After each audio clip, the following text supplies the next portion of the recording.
Today we're going to dive into summarizing, what summarizing is, and how to teach your students to summarize effectively and really boil down to the main idea and details in a text that they read. That's what we're going to focus on in today's video. So if this interests you, keep on watching.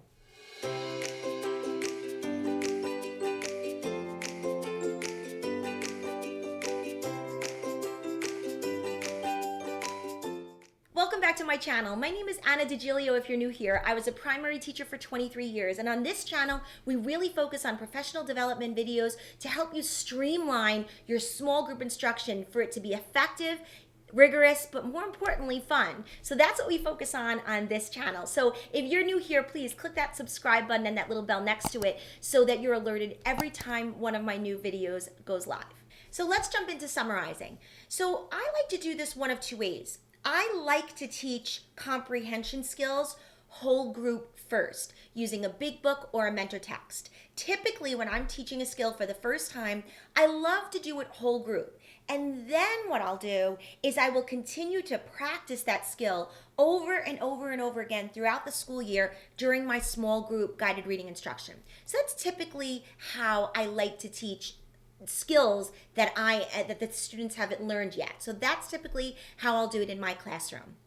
Now, as far as comprehension skills go, summarizing is foundational. The ability to summarize a text or a story is very, very important for your students to learn, and it really is a foundational skill. Having your students summarize a book during a guided reading group really shows the teacher that the child understood and comprehended the story. It's very, very important that the teacher can see that a child not only has the ability to read the book, but then also has the ability to summarize the main points or the main ideas of each text.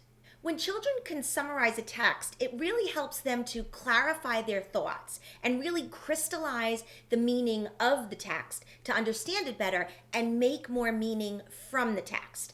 That's really the basis of what summarizing does. It allows students to make more meaning from the text that they're reading. So allowing your students to learn how to summarize and practice summarizing books and texts over and over and over again is really an important skill that they will need for their entire lives. So let's jump into the nitty-gritty of how to teach summarizing to your students. One of my favorite ways to start teaching summarizing to my students is by breaking the pieces up into smaller bits, because when you just ask a student to tell me about the story or retell, they will go on and on and on and on and on about every little tiny detail in the story. And that's typically what a child will do when they don't learn how to really narrow down their focus to the main idea and details. So the way I like to do that is first by introducing the concepts of somebody wanted but so then. It's a great way of really digging down deep into the main points of the story. Because if I tell a child, okay, retell the story to me, the beginning, middle, and end, they go on forever because they don't know how to get granular with the information that they learned from the text. This is a great way to start this process of learning to understand how to summarize. So we're going to go through this book, and we are going to focus on my book called Barry Badger Bakes a Cake. This is part of our guided readers program, and this book actually lends itself extremely well to sequencing because Barry Badger is going to bake a cake in this particular story. So this works really well for sequencing. First, next, then, last, after that, finally, or just first, next, then, and last. But it can also be utilized with this particular focus of retelling, but it lends itself to so many different skills, reading comprehension skills. But today we're going to focus on somebody wanted but so then. So when you're thinking about and when you're teaching your children, the first thing what we're going to do is we're going to read the story. We're going to ask some guiding questions. And then of course on my lesson plan for every one of our books, we have a typical 3-day lesson plan, right? So during the first day, we're doing sight word instruction, we've got phonics instruction, we're doing some oral discourse, and we're talking about the stories. I'm asking some guiding questions. That's what we're doing during day 1, right? Day 2, we're rereading the book one more time. I'm asking different types of questions. Typically, the questions that I'll ask during day 2 will revolve directly around the comprehension skill that we're going to focus on during guided writing, because this is a guided writing activity that I do with my students in small groups, and that's what I'm showing you today. So this is how I do this on day 3. Day 2 of the lesson plan, I'll ask them and we'll talk about who's the character, what is either the problem or what does the character want to do, what did the character do after that. So we'll do like an oral retelling as I guide them through it with my questions. But then when it comes to writing it down, this is what I'll do on day 3 of our lesson plan during guided reading, which is the guided writing. So this is a guided writing activity. So first thing we're going to do is we're going to read the book, we're going to have discussion. We've already had 2 days with it. And then I'll say, okay, who is this story mostly about? Who's the main character in this story? And of course, they're going to say Barry Badger. So what we're going to do is we're going to write that down. So the main person in this story, the somebody in this story is Barry Badger. So we're going to write Barry Badger. Okay.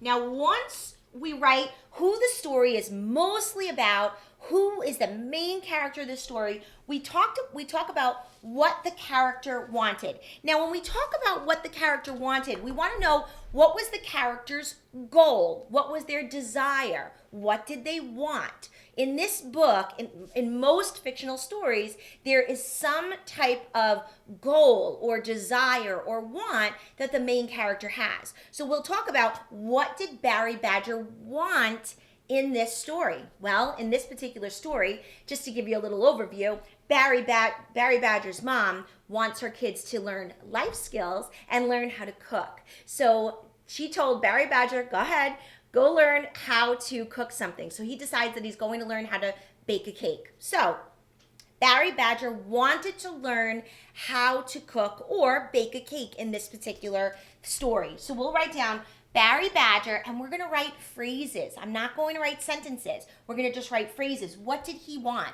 He wanted to learn how to bake a cake. So wanted to learn how to bake a cake.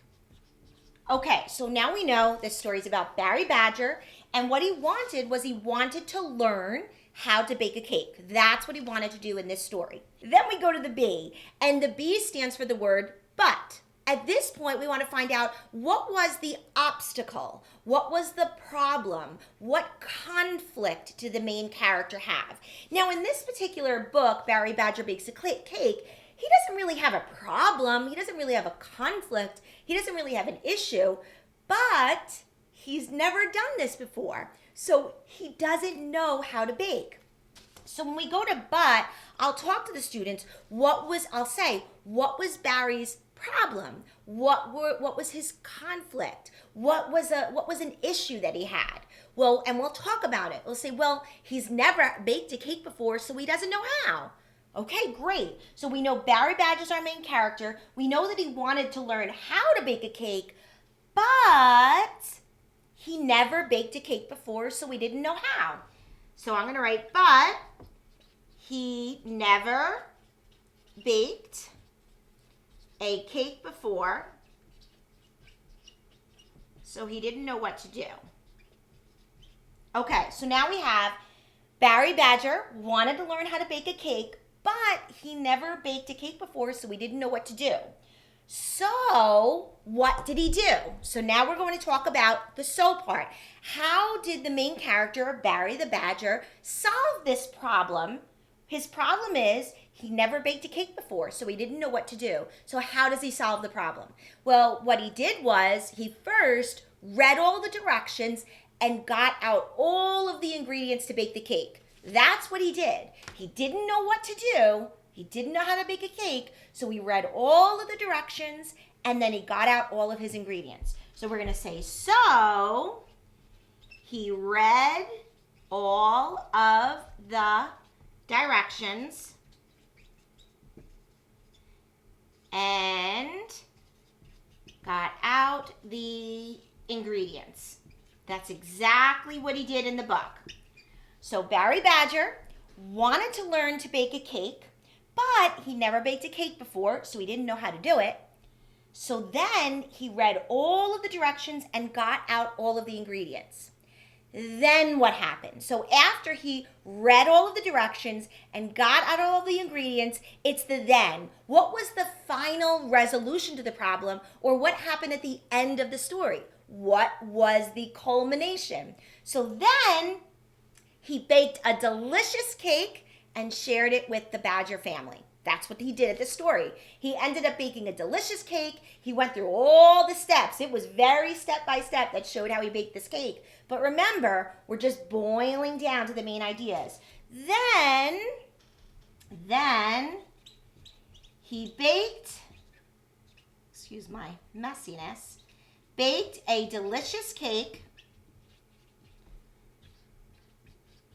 and shared it with his family. And that's what Barry Badger did in this particular story. Barry Badger bakes a cake. So then we'll go back to it. And I keep going back to it. Every time we put a new point, a new main idea, a new detail, I go back to it. So we know this story is about Barry Badger. We know that he wanted to learn how to bake a cake, but he never baked a cake before, so he didn't know how. So he read all of the directions and got out all of the ingredients. Then he baked a delicious cake and shared it with his family.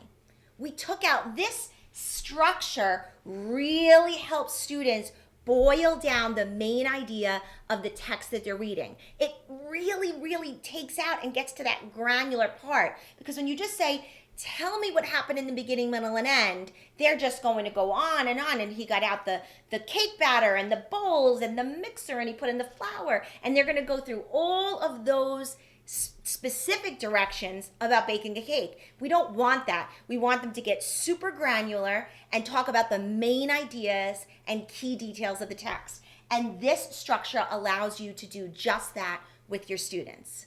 So then what we'll do is, if this is the first time I'm doing this with my students, we're doing it together as a group. We're doing it together as a group. I'm not asking them to write anything yet. We write it together. And then I might give them their own copy of the interactive notebook and have them write it down from our chart paper. Again, we have to scaffold our instruction. We can't just give it all to them at one time. We need to scaffold, right? So the next time we do this, we'll talk about somebody wanted but so then, and then I'll have them do the writing. So we'll discuss it. It will be orally done, but then they'll do the writing. So then I'll have the students write down what we wrote under every single flap. And then I'll tell the students, okay, let's summarize the story using our somebody wanted but so then structure. And sometimes I'll say to them, let's add a little beginning introduction. This story is about. So sometimes I'll give them a little like sentence starter so they have a transition, a way to start their story. This story is about Barry Badger. Barry wanted to learn how to bake a cake, but he never baked before, so he didn't know what to do. So he read all of the directions and got out the ingredients. Then he baked a delicious cake and shared it with the Badger family. Done. So then they'll write it here. Now, from this point, this is a great place. Now, this is not the same day lesson. This is another day, either the next day or maybe the next time you do the lesson. So when you keep practicing somebody wanted but so then, they will understand how to get more granular with their summarizing skills, really focusing on the main idea and details and not all that extraneous information from the text, because that's what they'll bring in when they're summarizing. They'll bring in all of those ideas. Okay, the next part of this is to go a step further. Now, let's summarize the story. Let's retell the plot using beginning, middle, and end. Again, this is not the same lesson. This is either another day or after you practice this multiple times. This is the next kind of step in the scaffolding of your instruction, right? So a great way to summarize a text using beginning, middle, and end is starting with this. Again, helps our students get granular, and yet they could still add a little bit more detail to beginning, middle, and end.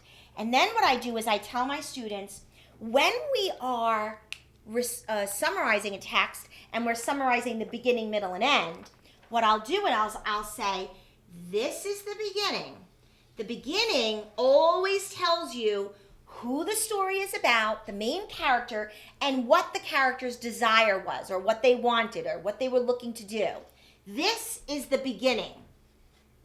This is the beginning of the story.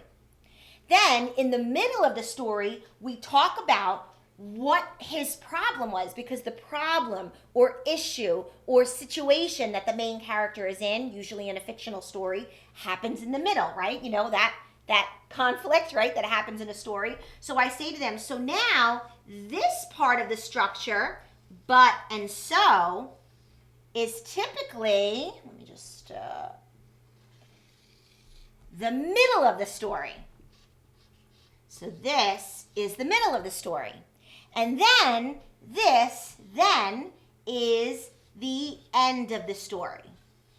I love teaching beginning, middle, and end this way because it makes it so much easier for the students to get granular with the main ideas and the key details. So now, again, this is not the same day. This is another day, another lesson. It's scaffolding your instruction, right? So now, when you're teaching this part, we could say you could start quickly with a somebody wanted but so then. And then after you do this and you just sketch this out on a piece of scrap paper or an interactive notebook like we have here, what you have to do is then put it together. And every single part of the retelling of the summarizing of the plot, you start with in the beginning of the story, in the middle of the story, at the end of the story. And watch how easy it is to do that. In the beginning of the story, right, what did Barry Badger want? Barry Badger wanted to learn how to bake a cake because his mother wanted him to learn life skills. So now we're adding just a little bit more detail here, right? This is where I say to them, can you add a little bit more detail to that? You know, why did he want to learn to bake a cake? What was the reason? Well, that was because his mother told him she wanted them to learn life skills. So this is where I'll have them add just a little bit more detail. So in the beginning of the story, Barry Badger wanted to learn how to bake a cake because his mom wanted him to learn life skills. In the middle of the story, Barry Badger never baked a cake before, so he needed to learn how to do it. He read all of the directions and got out all of the ingredients to bake his cake. That's what happened in the middle of the story. Now I can say to them, what did he get out? Maybe they add one more sentence to make it a little bit more detailed, right? And then after they do that, and I'll say, okay, what happened at the end of the story? At the end of the story, he learned how to bake a delicious cake, and he shared it with the entire Badger family.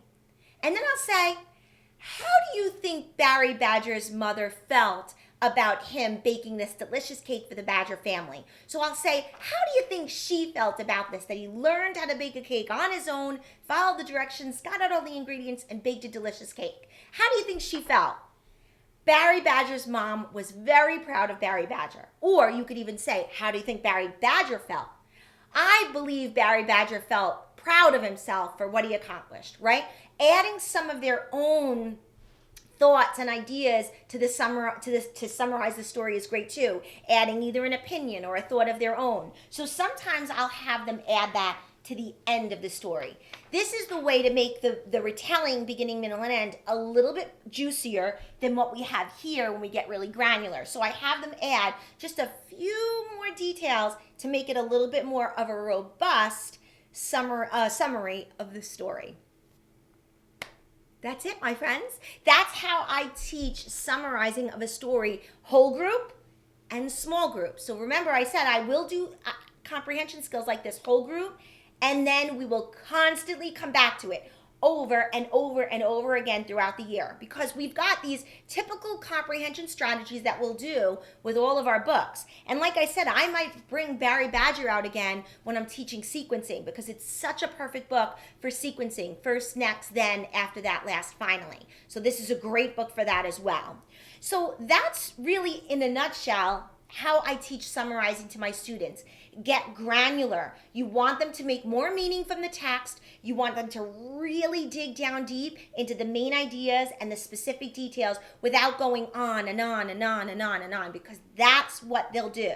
So giving them a very structured approach to summarizing a text by just pulling out very specific details really breaks down the skill of summarizing into easy chunks and an easy way to summarize a text that might feel overwhelming at first. So this is a great strategy to teach before you move into beginning, middle, and end, or summarizing, right? It's a great way to start this skill and then scaffold the skill to help your students learn how to summarize a text better and more effectively. I hope you enjoyed this video, and remember, I always have freebies for you down below in the description, so download that freebie in the description. And also, please take a moment to check out Guided Readers. So Guided Readers has everything you'll need for your guided reading instruction. All of the professionally level books by Fountas and Pinnell and Lex Heil.